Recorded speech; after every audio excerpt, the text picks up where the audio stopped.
हर हर महादेव, जय भोलेनाथ। दोस्तों, आज की वीडियो में हम लोग सुनेंगे श्रावण मास महात्म्य का 19वां अध्याय। इसमें हम लोग सुनेंगे श्रावण मास की दोनों पक्षों की एकादशियों के व्रतों का वर्णन तथा विष्णु पवित्रोपण विधि। ईश्वर बोले, हे महामुने, अब मैं श्रावण मास में दोनों पक्षों की एकादशी तिथि को जो किया जाता है उसे कहता हूँ। आप सुनिए। हे वश रहस्यमय, अति श्रेष्ठ, महान पुण्य प्रदान करने वाले तथा महापातकों का नाश करने वाले इस व्रत को मैंने किसी से नहीं कहा है। यह एकादशी व्रत श्रावण मास में पड़ता है और श्रवण मात्र से मनुष्यों को वांछित फल प्रदान करने वाला है।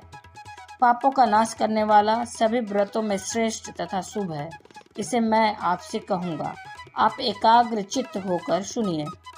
दशमी तिथि में प्रातः काल स्नान करके शुद्ध होकर संध्या आदि कर लें और वेद वेत्ता, पुराण यज्ञ तथा जितेंद्रिय विप्रों से आज्ञा लेकर 16 उपचारों से देवाधिदेव भगवान का विधिवत पूजन करके इस प्रकार प्रार्थना करें। हे पुंडरीकाक्ष, मैं एकादशी को निराहार रहकर दूसरे दिन भोजन करूंगा। हे अच्युत, आप मेरे शरणदाता होएं। हे वश, गुरु देवता तथा अग्नि की सन्निधि में नियम धारण करें और उस दिन काम क्रोध रहित होकर भूमि पर शयन करें। उसके बाद प्रातःकाल होने पर भगवान केशव में मन को लगाएं। भूख लगने तथा प्रस्खलन, गिरना, ठोकर आदि लगना के समय श्रीधर इस शब्द का उच्चारण करें। हे वश, यह व्रत मोक्ष प्रदान करने वाला है, अतः 3 दिनों तक पाखंडी आदि लोगों के साथ बातचीत, उन्हें देखना तथा उनकी बातें सुनना, इन सब का त्याग कर देना चाहिए। तदनंतर क्रोध रहित होकर पंचगव्य लेकर मध्याह्न के समय नदी आदि के निर्मल जल से स्नान करना चाहिए। सूर्य को नमस्कार करके भगवान श्रीधर की शरण में जाना चाहिए और वर्णाचार की विधि से सभी कृत्य संपन्न करके घर आना चाहिए। वहाँ पुष्प, धूप तथा अनेक प्रकार के नैवेद्यों से श्रद्धा पूर्वक श्रीधर की पूजा करनी चाहिए। उसके बाद सुवर्णमय पंचरत्न युक्त श्वेत चंदन से लिप्त तथा 2 वस्त्रों से आच्छादित कलश को स्थापित करके और शंख, चक्र, गदा युक्त देवाधिदेव श्रीधर की प्रतिमा स्थापित कर उनकी पूजा करके गीत, वाद्य तथा कथा श्रवण के साथ रात्रि में जागरण करना चाहिए। इसके बाद विमल प्रभात होने पर द्वादशी के दिन विधिवत पूजन करके कृतकृत्य होकर बुद्धिमान को चाहिए कि श्रीधर नाम का जप करे। उसके बाद उन शंख, चक्र तथा गदा धारण करने वाले देवेश श्रीधर की पुनः पूजा करे और सुवर्ण दक्षिणा सहित कलश ब्राह्मण को प्रदान करे। उस समय ब्राह्मण को विशेष करके नवनीत अवश्य प्रदान करें। इस प्रकार प्रार्थना करें, भगवान श्रीधर, आज आप मुझ पर प्रसन्न हो और मुझे अत्युत्तम लक्ष्मी प्रदान करें। हे मुनि श्रेष्ठ, इस प्रकार उच्चारण करके जगत गुरु श्रीधर से प्रार्थना करके श्रेष्ठ ब्राह्मणों को भोजन कराकर अपने सामर्थ्य अनुसार दक्षिणा देनी चाहिए। उसके बाद सेवकों आदि को भोजन कराकर गायों को घास खिलानी चाहिए। इसके बाद मित्रों तथा बंधु बांधवों समेत स्वयं भोजन करना चाहिए।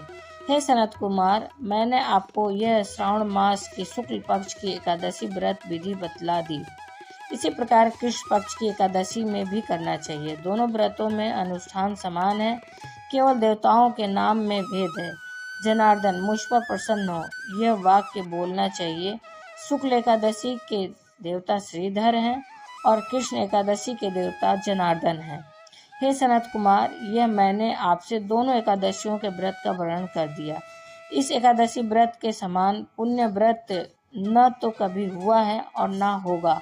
आपको यह व्रत गुप्त रखना चाहिए और दुष्ट हृदय वाले को नहीं प्रदान करना चाहिए।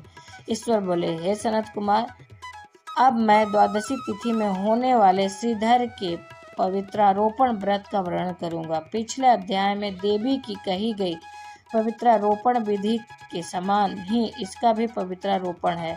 इसमें जो विशेष बात है उसे मैं बताऊंगा, सावधान चित्त होकर सुनिए। हे महामुने, इस व्रत के लिए जो अधिकारी बताया गया है उसे आप सुने। ब्राह्मण, क्षत्रिय, वैश्य, शूद्र तथा स्त्री, इन सभी को अपने धर्म में स्थित होकर भक्ति पूर्वक पवित्रारोपण करना चाहिए। द्विज को चाहिए कि अतो देवा अवंतु नो यतो विष्णुविचकर्मे पृथिव्याः सप्तधामभिः। इस मंत्र से विष्णु की पूजा करें। स्त्रियों तथा शूद्रों के लिए नाम मंत्र है, इसके द्वारा वे विष्णु की पूजा करें।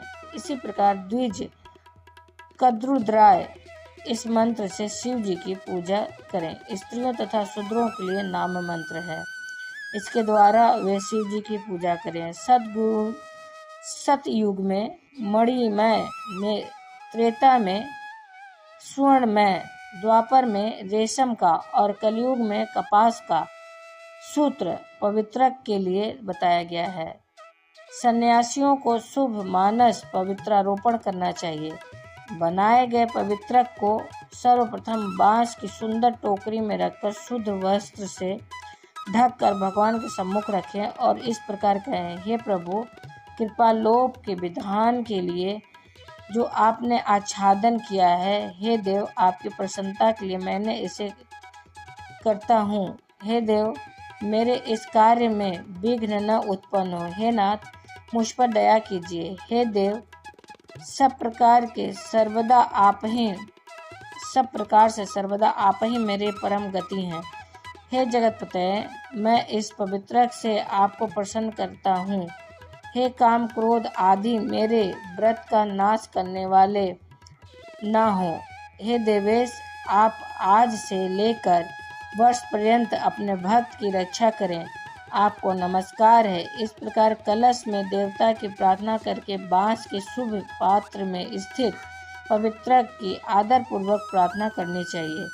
हे पवित्रक, वर्ष भर की गई पूजा की पवित्रता के लिए विष्णु लोक से आप इस समय यहाँ पधारें। आपको नमस्कार है। हे देव, मैं विष्णु के तेज से उत्पन्न मनोहर, सभी पापों का नाश करने वाले तथा सभी कामनाओं को पूर्ण करने वाले इस पवित्रक को आपके अंग में धारण करता हूँ। हे देवेश, हे पुराण पुरुषोत्तम, आप मेरे द्वारा आमंत्रित हैं, अतः आप मेरे समीप पधारें।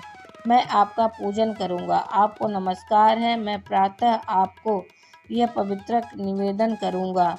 उसके बाद पुष्पांजलि देकर रात्रि में जागरण करना चाहिए। एकादशी के दिन अधिवासन करें और द्वादशी के दिन प्रातः पूजन करें। पुनः हाथ में गंध, दुर्वा तथा अक्षत के साथ पवित्रक लेकर ऐसा कहें, हे देव, आपको नमस्कार है। सर्व पर्यंत की गई पूजा का फल देने वाले इस पवित्रक को पवित्रीकरण हेतु आप ग्रहण कीजिए। मैंने जो भी दुष्कृत किया है उसके लिए आप मुझे आज पवित्र कीजिए। इस प्रकार मूल मंत्र से संपुटित इन मंत्रों के द्वारा पवित्रक अर्पण करें। उसके बाद महानैवेद्य अर्पित करके निराजन कर प्रार्थना करें। मूल मंत्र से घृत सहित खीर का अग्नि में हवन करें। इसके बाद इसी मंत्र से पवित्रक का विसर्जन करके इस प्रकार बोले, हे पवित्रक, वर्ष भर की गई मेरी शुभ पूजा को पूर्ण करके अब आप विसर्जित होकर विष्णु लोक को प्रस्थान करें। इसके बाद पवित्रक को उतार कर ब्राह्मण को प्रदान कर दें अथवा जल में विसर्जित कर दें। हे वर्ष, मैंने आपसे श्री हरि के इस पवित्र रोपण का वर्णन कर दिया। इसे करने वाला इस लोक में सुख भोग कर अंत में वैकुंठ प्राप्त करता है। इस प्रकार श्री स्कंद पुराण के अंतर्गत ईश्वर सनत कुमार संवाद में श्रावण मास महात्म्य में उभयोकादशी व्रत कथन और द्वादशी में विष्णु पवित्र रोपण कथन नामक 19वां अध्याय पूर्ण हुआ। दोस्तों, ये तो रहा 19वां अध्याय।